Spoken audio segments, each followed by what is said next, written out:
കിടക്കണതേ. ഞാൻ ഈ കൊച്ചിനെ വെച്ച് എത്ര നേരം ഈ തിരക്കിനുള്ളിൽ വന്ന് ഇരിക്കാൻ തുടങ്ങിയിട്ട്. ഞാൻ പല പ്രാവശ്യം പറഞ്ഞിട്ടുണ്ട് നല്ല കാര്യത്തിൽ ഇറങ്ങും ഈ ഗുണ്ടാപ്പണിക്ക് പോവാൻ നിൽക്കരുന്നുള്ളത്.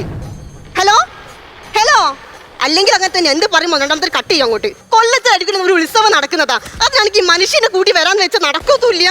കണ്ടുപിടിച്ചേ. അയ്യോ പവിത്രമോളല്ലോടി.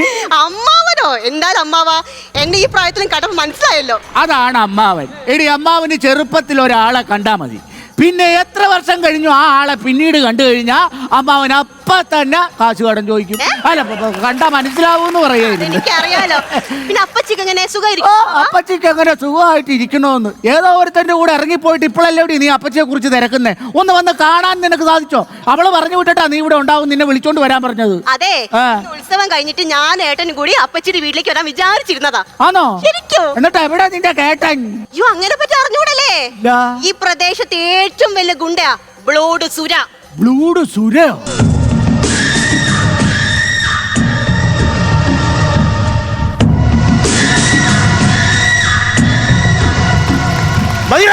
മതി, നിർത്ത്. നിനക്കൊക്കെ എന്നെ തല്ലാൻ ആവശ്യത്തിന് ഞാൻ സമയം തന്നു, നിങ്ങൾ മാക്സിമം ഉപയോഗിച്ചു. എടാ, ഇന്ന് തന്നെ എന്നെ തല്ലിക്കൊന്നില്ലാതാക്കിയാൽ നാളെ നീ കാറിനെ തുളത്ത് കയറൂടാ. എടാ, നാളെയെ കുറിച്ച് ചിന്ത വേണം, മനസ്സിലായോ? ഇതെന്ത് കോലം? എന്റെ മനുഷ്യ, ഇത്രയും ആൾക്കാർ നിൽക്കുന്നത് കണ്ടോ? ആ ആൾക്കാരുടെ കൂടി മുണ്ട് തലയിട്ട് വരാൻ നിനക്ക് നാണില്ലേ? പിന്നെ തുറന്ന ഭാഗത്തെ വരാൻ ഞാൻ ഷാറുഖ് ഖാൻ ആണല്ലോ. ഫിഗറുണ്ടെന്ന് പറഞ്ഞ് ഞാനത് പിടിക്കാറില്ല. എടി, ഞാനൊരു ഗുണ്ടയാണ്. അപ്പൊ അതിൽ ഒളിച്ചും പാത്തും പതുങ്ങിയൊക്കെ വരേണ്ടി വരും. ഞാനിങ്ങോട്ട് വരുന്ന വഴി ആ ഹോട്ടലുകാരൻ വാസുവിന്റെ കടയുടെ ഫ്രണ്ടിൽ ഒരു ബോർഡ്, 3 കരിമീൻ പൊള്ളിച്ചതിന് 750 രൂപ. ഒന്നും നോക്കിയില്ല, ചാടിക്കയറി 3 കരിമീൻ അങ്ങ് കഴിച്ചു. 10 പൈസ കയ്യില്ലാത്ത നിങ്ങൾ. എടി, അവിടെ ഞാൻ ഐഡിയ പ്രയോഗിച്ചു.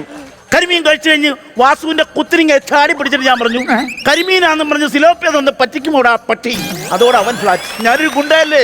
എടാ, നീ പിന്നെ ഉണ്ടതാണെങ്കിൽ അതിന്റെ പുറകെ ഈ കരിമീനും പൊറോട്ടയൊക്കെ വലിച്ചു കെട്ടേണ്ട വല്ല കാര്യമുണ്ടോ? എന്റെ കാരണവരെ ഉണ്ടതാന്നല്ല, ഉണ്ടല്ല ഗുണ്ട. ഈ കുട്ടീനെ കണ്ടോ? ഇത് വളർന്നു വരികയാണ്. ഇതിന്റെ ഭാവിന് ഇത് ബാധിക്കാൻ പറഞ്ഞില്ല എന്ന് വേണ്ട. ഇതാണ് നരാധമനോ നരയുള്ള മാധവ. നിങ്ങൾ ഒന്ന് അങ്ങോട്ടും ഇങ്ങോട്ടും ചാടി കളിക്കാതെ എവിടെയെങ്കിലും ഉറച്ചു നോക്കി. ഇങ്ങനെ കിടന്ന് ചാടി കളിച്ചാൽ പള്ളക്ക് ഞാൻ കത്തി കയറ്റി തരും. ഇപ്പൊ ഇവൻ പറഞ്ഞതാണ് കറക്റ്റ്. വേറൊന്നും വിചാരിക്കില്ല, ഞാൻ ഒരു ഗുണ്ടയായി പോയല്ലോ, അതുകൊണ്ട് പറഞ്ഞ പഠിച്ചതല്ലേ പാടൂ. പാടൂന്നോ? നീ പാടൂ? ആരോട് പറയാനോ? പിന്നെ ഞാൻ പാടും. പിന്നെ മലയാളത്തിലെ ആദ്യത്തെ നിശബ്ദ ചിത്രമില്ലേ വികടകുമാരൻ, അതിലാ 12 പാട്ട് പാടിയാണ് ഞാൻ. എന്റെ ദൈവമേ, നീയാണോ? വെറുതെ അല്ല, ഞാനിവിടെ വന്നപ്പോ എവിടെയോ കേട്ട് മറന്ന ഒരു ശബ്ദം പോലെ എനിക്ക് തോന്നിയത്. ഒരു മിനിറ്റ് അമ്മാവാ, നമ്മൾ എന്തായാലും അപ്പച്ചിയുടെ വീട്ടിലോട്ട് പോവല്ലേ? അവിടെ പോയൊരു 10-20 ദിവസം നമ്മൾ തിന്നും കുടിച്ചിരിക്കും. അപ്പൊ എന്തെങ്കിലും കൊണ്ടേണ്ട അങ്ങോട്ടേക്ക്? അപ്പച്ചിക്ക് പൊരിക്കടന്ന് കുറച്ച് പൊരി വേണം. അയ്യോ, അപ്പച്ചിക്ക് പൊരിയും കിരിയൊന്നും പറ്റൂല. അവക്ക് വല്ല കനമായിട്ടുള്ള എന്തെങ്കിലും വേണം. ഇവിടെ എഴുന്നള്ളപ്പിന് കൊണ്ടുവന്ന് കൊമ്പനാനുണ്ട്, അതിനെ മേടിച്ചിട്ട് പോകാൻ സെക്കൻഡ് ഹാൻഡ് വിലക്ക് നല്ല കനവായിരുന്നു. മതിയോ? അതെ, എന്താ ഞങ്ങൾ മേടിച്ചോളാം. നിങ്ങൾ ഈ കുഞ്ഞൊന്ന് പിടിച്ചേ. ഞാൻ കുഞ്ഞിനെ പിടിക്കാനോ? എന്താ മനുഷ്യ, നിങ്ങളാണ് കൊച്ചിന് തന്നെങ്കിലേ കൊച്ചിനെ കൂടി പിടി. ഞാൻ സാധനങ്ങൾ മേടിച്ചിട്ട് വരാം. ആൾക്കാരെന്നെ വില വെക്കിയല്ലെന്ന് കൊച്ചിനെ പിടിച്ചോണ്ട് അവിടെ കുറച്ചേരം പിടിച്ചോണ്ട് എന്നാ പറ്റേ? കൊച്ചെങ്ങാനും കരഞ്ഞ നീ ഗുണ്ടയാന്നൊന്നും ഞാൻ നോക്കൂല. വന്ന വഴിക്ക് നിന്റെ മണ്ടയാൻ തല്ലി പുളിക്കിച്ചു. പുരുഷന്റെ കടയിൽ നിന്ന് മേടിക്കും. ഇത് കൊണ്ടുപോയി ഞാനിത് അയ്യോ, ആഹാ, ഉത്സവമായിട്ട് നീ ഇവിടെ വന്നിരിക്കുകയാണോ? അല്ല, ഞാൻ ശ്രീകോവിലിനകത്ത് കയറി ഇരിക്കടാ. നീ ഇപ്പൊ വീട്ടിൽ പോയാൽ നിനക്ക് ജീവനോടെ ഇരിക്കാം. അതെന്നാ? എടാ, നീ കഴിഞ്ഞ ഉത്സവത്തിന് ഒരുത്തനെ വെട്ടിയില്ലയോ? അപ്പൊ നാടെ ഇന്നെ തിരക്കി ഒരു വാളും കൊണ്ടൊക്കെ നടക്കുന്നു. അയ്യോ, വന്നോ? ഇതാരാ? ഇത് വാസ്കോടെ ഗാമ കൊച്ചി. അവിടെ വന്ന് ഇറങ്ങിയപ്പോ ഞാൻ എടുത്തിട്ട് വന്ന് വിളിച്ചിട്ടുണ്ട് കുഞ്ഞ്. കുഞ്ഞുള്ളതുകൊണ്ട് നീ രക്ഷപ്പെടും. അവൻ ഈ കുഞ്ഞുങ്ങളോട് ഭയങ്കര സ്നേഹമാണ്. അവന് കുഞ്ഞുങ്ങളില്ലല്ലോ. ഇപ്പോഴത്തെ പിന്നെ സ്വഭാവം എന്താന്ന് എനിക്ക് അറിയത്തില്ല. ഞാൻ പറയാനുള്ള പറഞ്ഞു, പിന്നെ നീയായി നിന്റെ പാടായി. എരുതിയിൽ എണ്ണ ഒഴിച്ചിട്ട് പോണുണ്ടോ പട്ടി?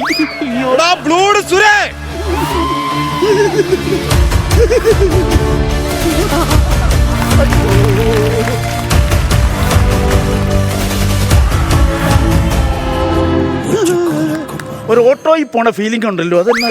ഇതേ സ്ഥലത്ത് വെച്ച് നീ എന്നെ 46 കുത്തുകുത്തി, അതിന് പകരം ചോദിക്കാൻ വന്നവനാടാ ഞാൻ.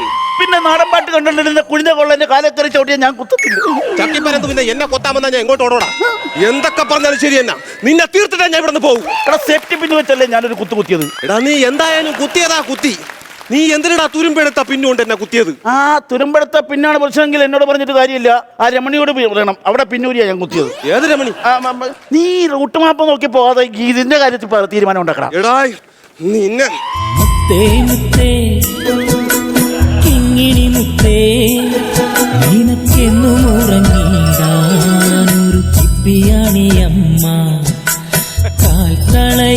കൈവളയിൽ കിലുകിലെ നീ കളിയാടി വരുന്നേ. എന്തുകൊണ്ട് നേരത്തെ പറഞ്ഞില്ല? ഇതാര കുഞ്ഞ്? പഞ്ചായത്തിൽ നിന്ന് കിട്ടിയതാ. എടാ ഇത് എന്റെ കുഞ്ഞ്. മക്കളെ, മാമ നിന്നെ കാണാൻ വന്നപ്പോ ഒന്നും വാങ്ങിച്ചോണ്ട് വന്നില്ലല്ലോടാ. അമ്മച്ചി, കുഞ്ഞിനെ കാണാൻ വരുമ്പോ കൈ വീശിയാണോ വരുന്നത്? എന്തെങ്കിലും ഒരു മുട്ടായെങ്കിലും മേടിച്ച് കൈ പിടിക്കണ്ടടാ. ബലൂനെങ്കിലും വാങ്ങിച്ചോണ്ട് വരാ. അതിപ്പോ ചിന്തിച്ചിട്ട് കാര്യമില്ല. നിന്റെ കൊച്ചു മുറുക്കാൻ തിന്നോ? പിന്നെ മുറുക്കണ പ്രായമാണല്ലോ. അതല്ല മുറുക്ക്. മുറുക്കൊന്നും കഴിക്കത്തില്ല, പല്ല് പോലും വന്നിട്ടില്ല. തന്നെയല്ലേ? പാവം, ഞാൻ എന്തൊരു വിഡ്ഢിയാണ്. ഒരു കുഞ്ഞിനെ കാണാൻ വന്നിട്ട് ഒന്നും വാങ്ങിച്ചോണ്ട് വന്നില്ലല്ലോ. അതാണ് ഡേയ്, ഞാൻ എന്തിനാടാ അവിടെ വന്ന? എന്നെ കൊല്ലാൻ. അതാണ്. അയ്യോ, നിന്നെ തീർത്തേരാളാ ഞാൻ ഇപ്പം. കേട്ടാ? അയ്യോ. നിനക്ക് സ്റ്റാർട്ട് ചെയ്യാൻ അറിയാൻ വേണ്ടിയാണ്. ഞാൻ നല്ല സാധനം റെന്റ് എടുത്തോണ്ട് വന്ന്. റെന്റിനെടുത്തോ? ഓ, ഇന്ധനം അടിച്ചോ? 30 രൂപയ്ക്ക് അടിച്ചേലി. 30 കുണുവായിക്കാണോ ഇതിനകത്ത് അടിക്കുന്നത്? അത് ഇങ്ങനെ തിരിക്കുമ്പോ ആവുന്നുണ്ടാ? ആവണില്ലല്ലോ. ഇത് വർക്ക് ചെയ്യണമെന്ന് നോക്കിയിട്ടാണ് എടുത്തത്. അവര് കാണിച്ചു തന്നില്ല. ഞാൻ 2 വട്ടം മുറിച്ചിട്ടല്ലേ വന്ന്. പെട്ടെന്ന് റെഡിയാക്കി ഇവിടെ ഞാൻ പണ്ട് ഇത് ശരിയാക്കിയിട്ടുണ്ട്. ഒന്ന് അറിയാമെങ്കിൽ ഒന്ന് ശരിയാക്കി തടാ. കൊച്ചിനെ പിടിക്കാം. റെഡിയാക്കണടാ പെട്ടെന്ന്. പെട്ടെന്ന് ചെയ്ത് കഴിഞ്ഞാൽ നമുക്ക് പെട്ടെന്ന് പോവാം. കൊച്ചിനെ കറിയപ്പോ കാണുന്നവരും ഒന്ന് മണ്ട അടിച്ചു കയറും. അച്ഛനെ കൊല്ലാം കേട്ടാ. ഇതിന്റെ പ്ലഗ് പോയതാന്ന് തോന്നണം കേട്ടോ. അങ്ങനെ വരാൻ വഴിയില്ലല്ലോ. ഇത് മൊത്തത്തിൽ അഴിച്ച് പണിയേണ്ടി വരും. അച്ഛൻ പണി സമയം എടുക്കൂലി. ആ സമയം എടുക്കും. അതിന് സമയമില്ല. അല്ല കൊടുക്കണ്ടത്. നീ എന്തിനാ ഇതുമായിട്ട് നടക്കണേ? എന്നെ കൊല്ലേ. അത് ശരി, എന്നെ കൊല്ലാൻ. എടാ ഇതുണ്ടെങ്കിലല്ലേ നീ എന്നെ കൊല്ലുള്ളൂ. ഇതിപ്പോ എന്റെ കയ്യിലായില്ലേ? ശരി, ടാറ്റാ. ചെറിയ ലോജിക്ക് മിസ്റ്റേക്ക് പറ്റിയിട്ടുണ്ട്. എന്റെ കുഞ്ഞ് നിന്റെ കയ്യിലും നിന്റെ മിഷ്യൻ മാൾ എന്റെ കയ്യിലും ആയിപ്പോയി. എനിക്കറിയാം നീ കറങ്ങി വരും. ഒരു ബാത്ത് സമ്പ്രദായ പ്രകാരം വെച്ച് മാറാമെങ്കിൽ ലോജിക്ക് മിസ്റ്റേക്ക് മാറ്റാമായിരുന്നു. ആ പാട്ടായി എനിക്ക് നിന്റെ കുഞ്ഞിനെ പിടിച്ചോ. ഇങ്ങനെ പൊന്നാരി തീരണ പൊക്കളയല്ല. ഞാൻ റെഡിയാക്കാം. ഞാൻ അപ്പളേ പറഞ്ഞതാ പുളിമുട്ടായി വാങ്ങിക്കണമെന്ന്. പുളിമുട്ടായി ഇല്ലാണ്ട് അങ്ങോട്ട് വന്ന് അവക്കടെ വായിന്ന് പുളിച്ച തെറിയേക്കുന്നു. കുഞ്ഞിനെ പിടിക്കാം. ഇതെങ്ങനെയെങ്കിലും ആ കൊച്ചിനെ അങ്ങ് കൊടുത്തു കഴിഞ്ഞാൽ ഇവനെ അങ്ങ് കൊല്ലണം. എനിക്ക് കൊച്ചിനെ ഞാൻ തന്നെ പിടിച്ചോളാം. കുഞ്ഞിനെ കൊണ്ട് ചേട്ടാ ഞാൻ പിടിച്ചോളാം എന്ന് പറഞ്ഞപ്പോ ഇത്ര നേരം നീ അല്ലേ പിടിച്ച്, ഇനി അങ്ങോട്ട് കൂടെ അവള് പിടിക്കട്ടെ. കാരണം എന്റെ പുക കാണാൻ കൂടിയൊക്കെ വേണോ? ഞാൻ പിടിച്ചോളാം. എന്റെ കുഞ്ഞിനെ പിടിക്കാൻ എനിക്കറിയാം. ഗുണ്ടയല്ലേ? ഗുണ്ടകൾക്ക് കൊച്ചിനെ പിടിക്കാൻ പറ്റുന്ന എവിടെ എഴുതി വെച്ചേക്കണം? നീ എന്നാടാ ഇവിടെ വെറുതെ പിന്നിന്റെ കേസ് കേട്ട് വന്നതാ. പിന്നിന്റെ പിന്നെന്ന് പറയാ ഹെയർപിൻ വളവുണ്ടല്ലോ മൂന്നാറ് പോകുമ്പം, ആ ഒരു ഹെയർപിന്റെ കാര്യം അവൻ ഉദ്ദേശിച്ചത്. മിഷൻ കംപ്ലൈന്റ് ആയി. പിന്നെ നിങ്ങൾക്ക് ഒരു അറിയാമോന്നോ?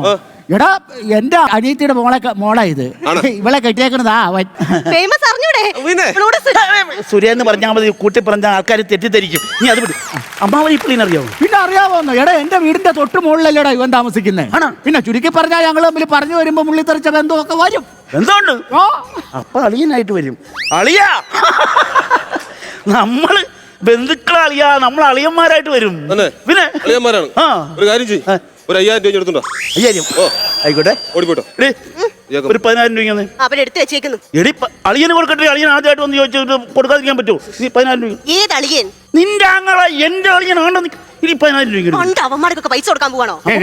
നിങ്ങൾ ഇനി ഇതിന്റെ പേരിൽ പറഞ്ഞ് വെറുതെ പ്രശ്നങ്ങൾ ഉണ്ടാക്കണ്ട. നീ ആ കാശാൻ കൊടുത്തിട്ടുണ്ട്. വെറുതെ ഇനി അതിന്റെ പേരിൽ ഒരു വഴക്കുണ്ടാക്കി എടുക്കിങ്ങോട്ട്.